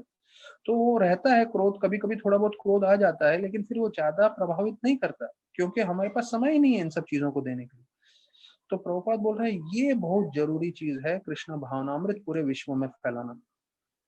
तो देखिए, विश्व में तो हम फैलाएंगे, लेकिन उससे ज्यादा जरूरी है कि हम अपने आसपास में फैलाएं, अपने परिवार वालों को फैलाएं, अपने दोस्तों को फैलाएं। और एक जरिया है अभी, जैसे कल मैं आईवेस मीटिंग कर रहा था, तो एक दिल्ली से चिराग करके लड़का है, वो जुड़ गया था। और वो आईवेस मीटिंग है, लड़कों का मीटिंग है, स्ट्रिक्टली स्ट्रिक्टली मतलब हम उसमें से लड़के आते हैं, वहां पे उसकी होने वाली बीवी भी आ गई, और उसका मोबाइल में उसका जो है चेहरा दिख रहा था, और स्क्रीन पे वो भी आ गई। तो सारे के सारे iOS लोग बोले, अरे ये लड़की कहाँ से आ गई हमारे iOS मीटिंग के अंदर। लेकिन मैं एक चीज बोल रहा था, देखो एक जूम का एक फायदा हो रहा है कि वो बंदा दिल्ली में बैठा हुआ है, दिल्ली में बैठे बैठे मीटिंग अटेंड कर रहा है। तो एक कोरोना वायरस का एक फायदा हुआ है कि भैया हम लोग इस मोबाइल के द्वारा, जूम के द्वारा हरी कथा कर पा रहे हैं, और जो है कोई सीमा की कोई जो है रोक टोक नहीं है। हाँ, अब जैसे हमारे एक और भक्त हैं रवि करके, तो वो और उनकी जो है मिसेस, तो वो दोनों जन जो हैं बैठे हैं राजस्थान में, लेकिन सबसे ज्यादा रेगुलर है। आज भी वो उनकी मिसेस जो है जुड़ी हुई हैं, करुणा सारस्वत के नाम से हैं वो। तो देखिए वो लोग बैठे हैं राजस्थान में, लेकिन राजस्थान में बैठ के रोज पूरा संग ले रहे हैं, भक्ति कर रहे हैं। तो कई लोग बोलते हैं प्रभु जी हमें भक्ति करने में मुश्किल हो रहा है, ये हो रहा है, वो आ रहा है। बेकार की बात है।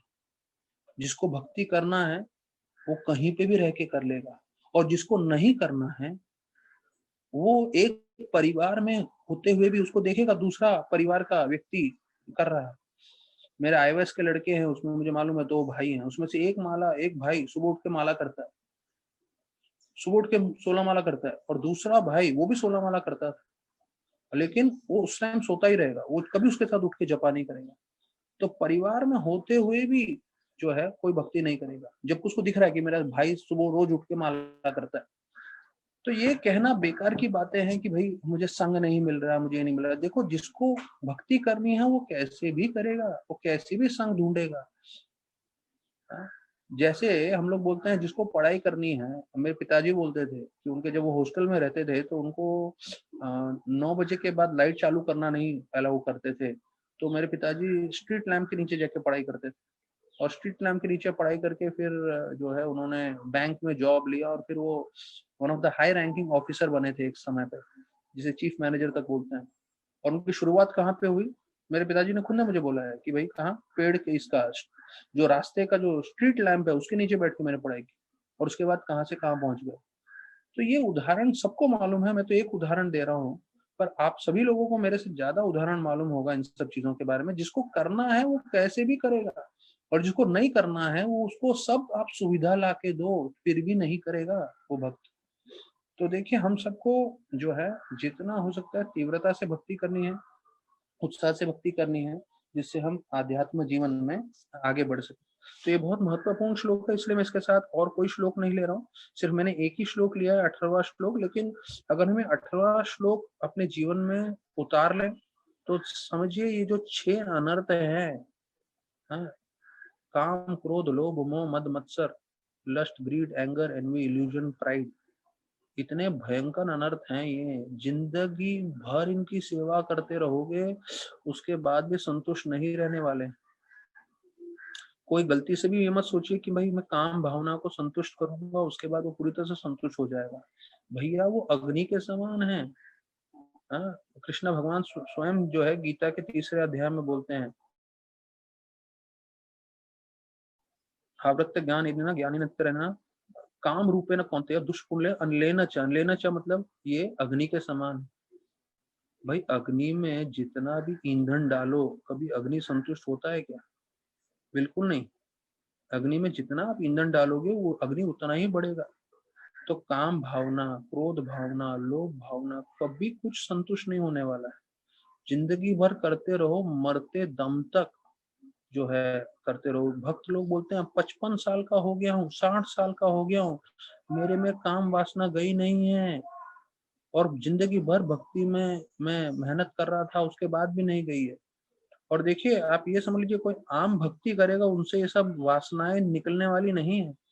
आपको तीव्रता से भक्ति करनी पड़ेगी, क्योंकि कृष्ण भगवान चाहते हैं, वो निकलने देंगे भी नहीं आम भक्ति से। जबकि नाम बहुत शक्तिशाली है, चाहिए तो निकाल भी सकते हैं, लेकिन भगवान निकलने नहीं देंगे। भगवान बोलेंगे भक्त को मेहनत करना है, रगड़ना है, पूरा उसका मन दिमाग शरीर पूरी तरह से भक्ति में प्रवेश करना चाहिए। जब वो सब प्रवेश करेगा तब भगवान इन सब अनर्थों को वश में करवाएंगे। और यहाँ पे बताया गया है कि वो फर्स्ट क्लास डिवोटी कहलाएगा जो अपना द्वेष और क्रोध जैसे इंद्र और पृथु महाराज ने वश में किया। तो इसके साथ में आप लोगों को कई दिन हो गए हमने जो है जर्नी होम में चर्चा नहीं किया राधानाथ महाराज का। तो आज एक शायद मैं आप लोग को 10 मिनट और लूंगा, लेकिन जर्नी होम में एक बहुत अच्छा जो है श्रृंखला आ रहा है, तो उसके ऊपर चर्चा करेंगे। तो अब महाराज बता रहे हैं, अभी हमने महाराज जी का सुना कि असीम कृष्ण से पूछते हैं कि भगवान का जो है क्या रूप है, आकार का है या निराकार रूप है, और उसके बारे में फिर वो बताते हैं कि भगवान दोनों है, निराकार भी है और आकार भी है। और आध्यात्मिक जगत में सबसे उत्तम जो लोग है गोलोक वृंदावन जो है कृष्ण के रूप में लीला करते हैं। और इस भौतिक जगत में जो भगवान जो है अपना रूप प्रकट करना है तो भगवान विग्रह के रूप में प्रकट होते हैं। जैसे बिजली हर जगह है पर हम देख नहीं सकते, पर एक बल्ब की मात्रा से हम जो है प्रकाश जो बल्ब का आता है उससे समझ जाते हैं कि बिजली का संचार है। तो उसी प्रकार से भगवान को हम देख नहीं सकते, लेकिन भगवान एक जो है विग्रह के रूप में प्रकट होते हैं। जिसे हम राधा कृष्ण बोलते हैं, गौर निताई बोलते हैं, जगन्नाथ बलदेव सुभद्रा बोलते हैं, और उनसे उनके द्वारा जो है हम भगवान को सेवा कर सकते हैं, भगवान को प्रसन्न कर सकते हैं। अब बता रहे हैं कि अभी अगला भाग आ रहा है जहाँ पे सब भक्तगण बहुत सारे खरीदारी कर रहे थे मंदिर के लिए और विग्रहों के लिए, और बहुत सारा व्यंजन बना रहे थे। तो उन्होंने पूछा ये किसके लिए हो रहा है, तो उनके बौन महाराज जो थे उन्होंने बताया ये आज रास लीला है, तो रास लीला के लिए हम लोग प्रबंध कर रहे हैं। तो उन्होंने बोला कि महाराज ने जो है रिचर्ड, जब उस समय तो विदेशी लड़के थे, वो बोलने लगे अरे आप जरा इसके बारे में बताएंगे क्या क्या होता है रास लीला। कि रास लीला के बारे में इतना इतना गलत फहमी पूरी दुनिया में फैला हुआ है, पूरी दुनिया में नहीं, इंडिया में स्पेशली। इंडियन लोगों को क्या है, कुछ भक्ति के बारे में मालूम नहीं है, कभी गीता उठा के पढ़ा नहीं है, कभी भागवत उठा के पढ़ा नहीं है, और जो है क्रिटिसाइज करने में, बुराई करने में हमारे भारतीयों का हाथ कोई नहीं पकड़ सकता। और वो बोलेंगे रासलीला कृष्ण भगवान ने गलत की, दूसरों की बीवियों के साथ नहीं नाचना चाहिए था, ये फलाना फलाना। अरे भाई कभी भागवत खोलो, पढ़ो, सुनो रासलीला के बारे में क्या बोल रहे हैं। तो हो सकता है क्योंकि हम लोग सब इस्कॉन के डिवोटी हैं, निश्चित रूप से हमको कोई ना कोई मिलेगा जो बोलेगा ये भगवान कृष्ण ने रासलीला सही नहीं की, दूसरों की बीवियों के साथ नहीं नाचना चाहिए था, ऐसे बकवास करेंगे ही करेंगे। जबकि उन्होंने खुद कभी 10वां स्कंद खोला नहीं होगा, और 10वां स्कंद खोलने के लिए पहले 9 स्कंद खोलने, क्योंकि भागवतम में स्वयं बोला है कि सीधा 10वें स्कंद में नहीं जाना है। और पहले 9 स्कंद करते करते देखिए हमारी कितनी कसरत हो रही है? हम लोग जो मार्च में चालू किए थे, अभी भी हम लोग जो है चौथे स्कंद में भी हैं, वो भी एक एक श्लोक कर पा रहे हैं और इतना विस्तार पूर्वक चल रहा है।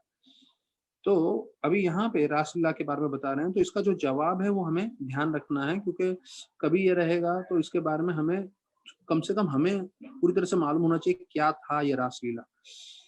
तो ये बौन महाराज बता रहे हैं राधानाथ स्वामी को, रिचर्ड को, कि ये भौतिक जगत में जो लड़का लड़की नाचते हैं इंद्र तृप्ति के लिए, उसके जैसा बिल्कुल नहीं है।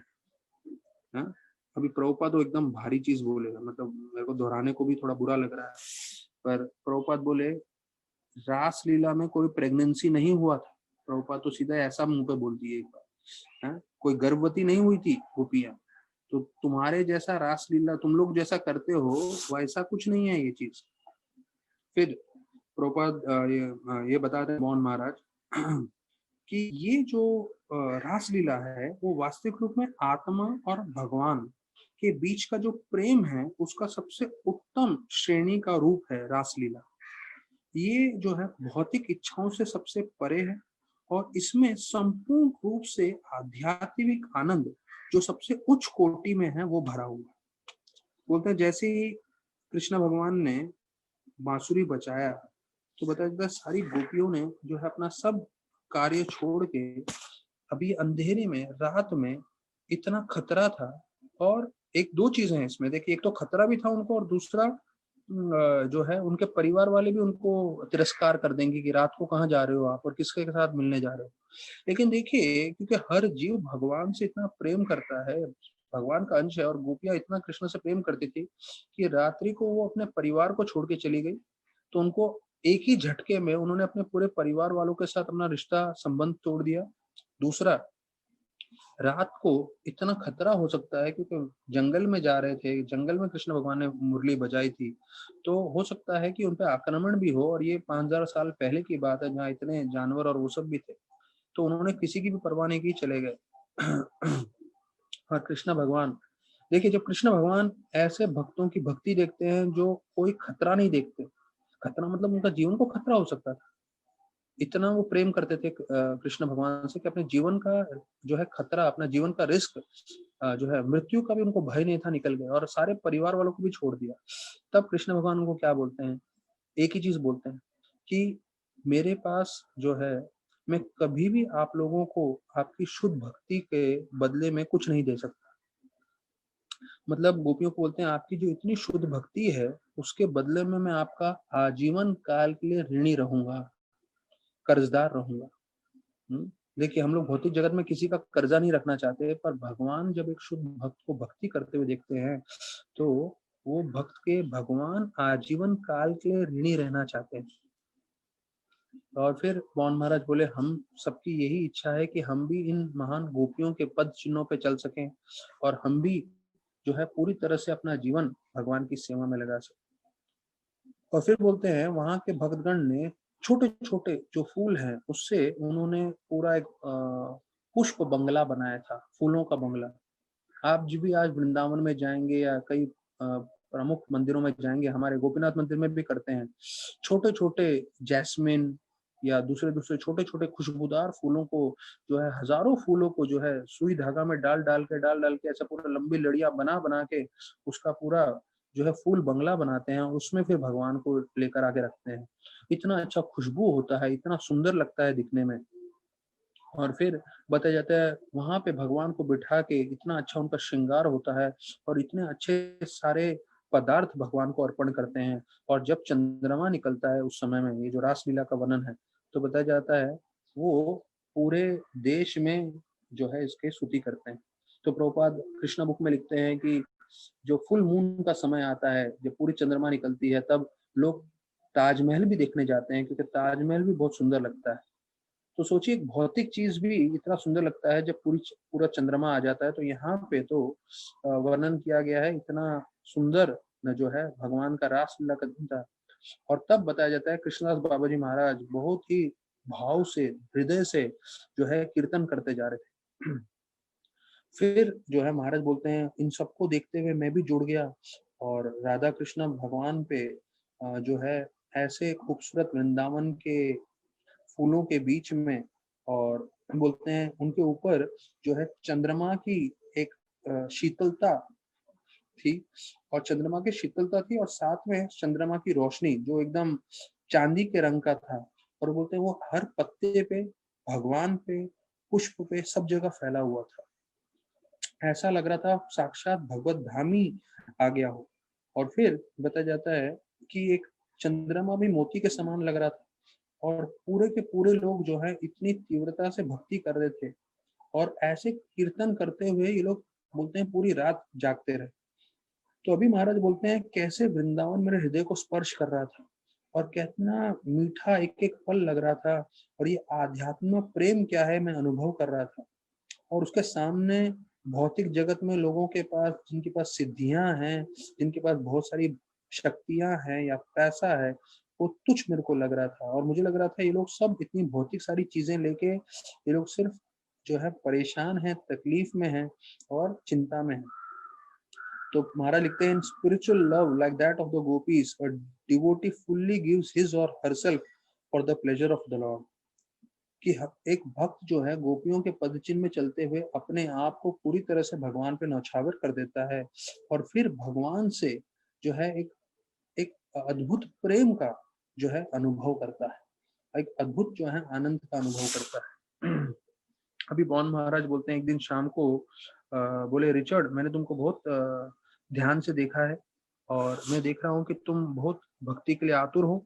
तो मैंने आज सोच रखा है कि आज मैं तुमको दीक्षा दूंगा, और ये रहा तुलसी बीड्स जिसमें मैंने जप किया है, और आप इसको स्वीकार करेंगे क्या? तो महाराज ने जैसे ही सुना, तो महाराज के बिल्कुल, महाराज बोलते हैं, मेरे को हृदय में बहुत मैं कृतज्ञ भी मुझे हो रहा था, मैं कि वो इतना मुझे अच्छा मौका दे रहे हैं दीक्षा प्राप्त करने का, और दूसरा मेरे को दर्द भी हो रहा था क्योंकि मैंने सोच के रखा था मैं स्वीकार नहीं कर सकता किसी को भी। तो महाराज बोले कि मेरा बहुत सम्मान है, आपने मुझे जो है ये बोला। लेकिन महाराज को हृदय में बहुत बुरा भी लग रहा था कि मैं नाराज नहीं कर सकता इतने बड़े सन्यासी को। तो फिर उन्होंने बोला कि जब तक मैं पूरी तरह से जो है स्वीकार नहीं कर लूं कि हाँ यही मेरे गुरु हैं, तब तक मैं जो है उन दीक्षा नहीं ले सकता। तो महाराज बोले कि मैं बहुत ऋणी हूँ आपका, और आपने मेरे पे इतना प्रेम दिया है, पर मैं दीक्षा तो है उसी वक्त लूंगा जब मेरा पूरा हृदय 100% उनकी तरफ आकर्षित होगा, जो भी मेरे गुरु हैं। तो आप इसका बुरा मत मानिए करके ऐसे करके उन्होंने बोला। तो बोले तो बोलते मैं इतना सिंसियर नहीं हूँ जो मैं अभी दीक्षा ले सकूं करके बोला। तब जब महाराज ने ऐसे नम्रता से बताया तो बौन महाराज की आंखों में से आंसू आ गए। उन्होंने उनका सर टपटपाया और फिर बोले कि मैं बहुत प्रसन्न हूँ आपकी आतुरता से, हाँ, कितना आप सिंसियर हैं, और मैं आप पे प्रेशर नहीं करूंगा बिल्कुल भी, आप अपना हृदय को फॉलो करिए। तो ये महाराज का हमेशा एक स्टेटमेंट रहा है, you should follow your heart. आपका हृदय क्या बोलता है वो करिए। और महाराज को फिर उन्होंने बोला कि यहाँ के जितने भक्त हैं वो आपको आध्यात्मिक नाम से बुलाना चाहते हैं। ये रिचर्ड रिचर्ड बोले तो विदेशी नाम अच्छा नहीं है, तो मैं आपको दीक्षा नहीं दे रहा हूँ, पर प्रेम से मैं आपको दूसरा नाम आध्यात्मिक नाम देना चाहता हूँ, तो आप उसको स्वीकार करेंगे क्या? तो महाराज बोले मेरा सौभाग्य है कि आप मेरे को आध्यात्मिक नाम दे रहे हैं। तो महाराज का उन्होंने पहला आध्यात्मिक नाम दिया, वो था रथिम कृष्णदास। रथिम कृष्णदास मतलब महाराज बताए कि जो अर्जुन का रथ चलाए, इसलिए उनको बोलते हैं रथिम कृष्णदास। तो आपका आज से नाम जो है रथिम कृष्णदास रहा। और अभी राधानाथ स्वामी ने जिनका नाम रतिम कृष्णदास पड़ा, उन्होंने प्रणाम किया और बहुत खुश हुए। और फिर उन्होंने, अभी ये थोड़ा आज 5 मिनट ऊपर जाएगा, पर आप लोग कोई डिस्कनेक्ट मत होइए क्योंकि ये सबसे बढ़िया पार्ट है राधानाथ महाराज का जर्नी होम का। मतलब बहुत ही कॉमेडी है और बहुत ही आनंदमय कथा है ये, जो मैं भी चालू कर रहा हूँ। 5 मिनट लगेगा पर बहुत अच्छा है। मुझे तो खुद जब मैं पढ़ रहा था तो मुझे इतना आनंद आ रहा था। महाराज जो है अपनी आंख छोटा करके बोले, मोहन महाराज एक प्रॉब्लम है। बोले आपके इतने लंबे लंबे बाल हैं, उससे लोगों को बहुत, आश्रम के लोगों को बहुत तकलीफ हो रहा है, तो आप लोग आप करके कुछ इसका करिए इसके बारे में। तो फिर महाराज उनको बोलने लगे, नहीं नहीं, मेरे लिए बाल मुंडवाना जो है इसका मतलब है मैं किसी को गुरु स्वीकार कर रहा हूँ या दीक्षा में ले रहा हूँ तब मैं बाल मुंडवाऊंगा, तब तक मैं नहीं कटवा सकता, मतलब निकलवा नहीं सकता पूरा बाल। तो मेरे को ऐसे ही नहीं करना है। तो फिर उन्होंने बोला ठीक है, आप पूरी तरह से बाल मत निकालो पर थोड़े छोटे तो करवा दो, तो हमारे जो यहाँ पे जितने भी मेहमान हैं उनको अच्छा लगेगा, ब्रह्मचर्य को अच्छा लगेगा। तो अभी अभी महाराज भी उनसे इतना जो है उनके आश्रम में रह रहे थे, प्रसाद पा रहे थे, और दीक्षा के लिए भी ना बोल दिया था उन्होंने, उनको रतिम कृष्ण दास करके नाम भी दिया था, तो कैसे ना बोलते थे? वो प्रेम के विवश हो गए, तो बोले हाँ छोटा करा देंगे आप बोलते हैं तो बाकी सब चीजें मैं देख लूंगा। तो फिर महाराज बोलते हैं रात को थोड़ा मैं आतुर हो गया, क्योंकि 1 डेढ़ साल में मैंने कभी आईना देखा ही नहीं था। तो मैंने अपने आप को जो है आईने में देखने की कोशिश की। बोला 1.5 साल तक मैंने कंघा ही इस्तेमाल नहीं किया था, और मेरे जो बाल हैं मेरे कमर के नीचे आ रहे थे, इतने लंबे बाल हो गए थे और पूरे वो बोलते ना जटा जैसे हो गए। तो अगले दिन सुबह को मोहन महाराज ने असीम कृष्णा को बोला, इसको जो है नाई के पास लेके जाओ। तो असीम जो है शुरू से अभी हंसने लग गया, क्योंकि उसको मालूम था अभी ऐसे, सोचिए 1.5 साल, और उससे पहले भी जब महाराज जब निकले थे तब भी उनके लंबे बाल थे उनके, जब वो अमेरिका से निकले थे तभी शायद उनके बाल कंधे तक थे, और उसके बाद 1.5 साल में आप सोचिए महाराज बोल रहे हैं क्या हो गए थे, क्योंकि 1.5 साल में महाराज ने कंघा भी इस्तेमाल नहीं किया था। तो असीम जो है पूरे शुरू से ही हंसने लगे। तो अभी यहाँ पे आप सुनिए कितना बढ़िया वर्णन कर रहे हैं महाराज। महाराज बोलते हैं कि वो एक ऐसे मेरे को छोटे से लकड़े के दुकान में लेके गया, जो नाई का दुकान था, जिसमें मुश्किल से 4 लोग बैठ सकते थे, और एक लकड़ी का कुर्सी पे मुझे बैठाया गया। और जो नाई था वो एक पतला सा आदमी था, तकरीबन 50 साल का, और वो मेरे बाल को देख के ऐसा चौंक गया और सोचने लगा अरे कैसे कटेगा। और फिर जो है हाँ, पहले तो उसके मन में प्रश्न ही रहा कि कैसे काटूं, और फिर उसके बाद जितने भी जो ये थे कैंची, उस सबसे उसने कोशिश की, पर कोई भी कैंची काम ही नहीं कर रहा था। तो उसने जितने भी उधर के आसपास के नाई थे उनको बुला लिया। तो यहाँ पे महाराज लिख रहे हैं, it was a open air discussion, open on conference in the lane, मतलब ओपन एयर कॉन्फ्रेंस, मतलब सभी लोगों को बुला लिया, सब नाइयों को, और बोला अरे इसका बाल को कैसे काटा जाए। और ये लोग सब चर्चा कर रहे थे, और फिर उन्होंने किसको बुलाया, जो गार्डनर है, मतलब जो ये करता है, गार्डन का ध्यान रखता है, तो उसको बुलाया। हाँ, और उसको बुला के जो है बोला कि इसका क्या करना चाहिए करके। तो अभी देखिए, हम लोग जो है यहाँ पे माली जो बोलते हैं ना, उसको उसको बुलाया, और माली जो है महाराज का बाल देखने लगा, और बोलते हैं ये एक बड़ा मजबूत सा आदमी था, और उसने जो है जो है सोचा इसको कैसे करना है करके, वो बोला कि आप मुझे थोड़ा समय दो, और वो गया अपने जो उसके पास सामान थे, और क्योंकि वो माली था तो बड़े बड़े लकड़ियों के टहनियों को काटता था, और जो है अलग अलग पेड़ों को काटता था, तो उसके लिए जो है बड़ा कैंची लेकर आया वो, जिससे वो पेड़ को काटता था। तो उसको देख के महाराज बोलते हैं पहले तो मैं डर गया, और अभी सबके लिए बड़ा महत्वपूर्ण काम था, ये इतना बड़ा जटा को कैसे काटना है। तो अभी बताते हैं कैसे करना है करके, जो है ये जो माली था उसने पूरा चार्ज ले लिया पूरा पोजीशन का, कि अभी इसका बाल काटना है तो कैसे करेंगे। तो अभी उसने बोला एक आदमी को, तुम्हें इसका बाल पकड़ो और खींचो पूरी तरह से पीछे, जितना खींच सकते हो खींचो। और फिर जो दूसरा जो नाई था, तो बोला तुम इस साधु को जोर से पकड़ के रखो कि ये साधु नहीं हिलना चाहिए। हाँ, और फिर जो है उसने और एक दो लोग को बोला कि तुम बाल पकड़ो, तुम साधु को पकड़ो। और फिर हाँ, दो लोग को बोला कि तुम लोग इस कैंची को पकड़ो। एक एक आदमी को लगाया कैंची का ऊपर वाला भाग पकड़ने के लिए, और उसने खुद ने नीचे का भाग पकड़ा। और फिर बोलते हैं कि मेरा बाल को बीच में रख के जोर से जो है सब लोग बिल्कुल ऐसे, बोलते हैं ना, 4-5 लोग एक एक पोजीशन में थे, सब लोग ने मेरे को पकड़ के रखा था, मेरे बाल को पकड़ के रखा था। और जो माली था और जो नाई था, वो पसीने आ रहे थे, और वो लोग खींच रहे थे और काटने की कोशिश कर रहे थे, और दोनों तरफ से दबाने की कोशिश कर रहे थे। और बोलते हैं ये ऐसा सीन हो गया कि कई लोग जो उधर से आसपास घूम जा रहे थे, तो वो लोग भी रुक गए, वो लोग भी देखने लगे आखिर यहाँ हो क्या रहा है। हाँ, और फिर पूरा जोर लगा के जो है उन्होंने उसको काटा। और जैसे ही वो कटा, अभी बोला ये मेरा नया हेयर स्टाइल है आपके लिए। तो बोलते हैं सब लोग के पसीने आ रहे थे, और ये मेरे बालों को काटने के लिए इतना जोर लग रहा था, और पूरा समय जो है असीम कृष्ण उससे हंस रहा था, जोर जोर से देख के इतने जोर जोर से हंस रहा था कि बोलते उसकी आंखों में से पूरी तरह से आंसू आ गए। और फिर बोलते हैं ऐसे कई मिनटों के मेहनत के बाद एक जोर से ठाप करके कटा, और फिर मेरे जो बाल हैं, हाँ, वो पूरी तरह से कट गए। और फिर बोलते हैं जिस बाल को हम लोग इतना सम्मान देते हैं, अभी वो कचरे के समान नीचे पड़े हुए थे, और ये लोग नाई लोग मेरे ही बाल के ऊपर पैर रख के जा रहे थे।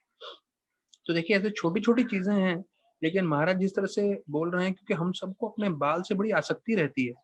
हाँ, और बोलते हैं जो बाल से मैं इतना आसक्त था, एक पल में कट गया, जमीन पे नीचे गिर गया, और उसके बाद सब लोग उसके पैर से रौंदते हुए जा रहे थे, और फिर गले तक का मेरे बाल बचे थे।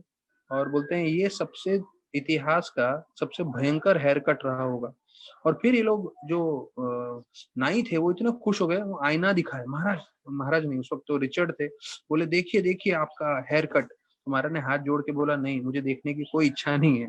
तो महाराज स्टार्टिंग से ऐसे साधु थे जिनको बिल्कुल अपने शरीर के रूप पे जरा भी आसक्ति नहीं थी, ना ही हेयर कट के ऊपर आसक्ति थी, वगैरह वगैरह। तो ये एक बहुत रोमांचकारी चीज है जो महाराज ने इतना विस्तार पूर्वक यहाँ किताब में लिखा है। और अगर आप कई बार महाराज के मुख से डायरेक्ट सुनेंगे, तो सामने आप लोग हंस हंस के लोटपोट हो जाएंगे, जो कई बार महाराज ने इसके ऊपर बताया भी है अपने सारे भक्तों को। तो जो है इसके साथ हम लोग जो है सभी भक्तों का धन्यवाद करेंगे। आज भी काफी भक्त जुड़ गए हैं, 45 डिवोटीज आ गए हैं, तो 46 47 तक जा रहे हैं, तो जितने ज्यादा भक्त जुड़ते हैं तो काफी अच्छा लगता है। तो धन्यवाद सभी भक्तों का, आप लोग सब जुड़े हैं, तो आते रहिए। सारे दूसरे भक्तों को भी प्रोत्साहन मिल रहा है। मेरे को पुष्पक प्रभु बता रहे थे कि जितने भी इसमें प्रोग्राम्स हो रहे हैं जूम चैनल पे, वन टाइम प्रोग्राम होते हैं, तो उसमें हम जब गौरांग प्रभु का चल रहा था और जब इसमें चल रहा था प्रोग्राम, तो उसमें 300 तक लोग आते थे, मुझे याद है। और मैंने खुद ने देखा 300 का काउंट आता था इसमें जूम पे। तो हम लोग जो हैं इसमें हमें कोई प्रॉब्लम नहीं है। अभी हम इसमें 40 भक्त हैं, 4 भक्त हैं या 400 भी भक्त आएंगे, तो कथा मुझे उतना ही देना है जैसे मैं आप लोग को दे रहा हूँ। लेकिन सब लोग इसका फायदा उठा सकते हैं, सब लोग कथा सुन सकते हैं। तो बहुत धन्यवाद सभी भक्तों का। और कल हम लोग फिर शाम को 4 बजे फिर जुड़ेंगे इस कथा में। हरे कृष्ण।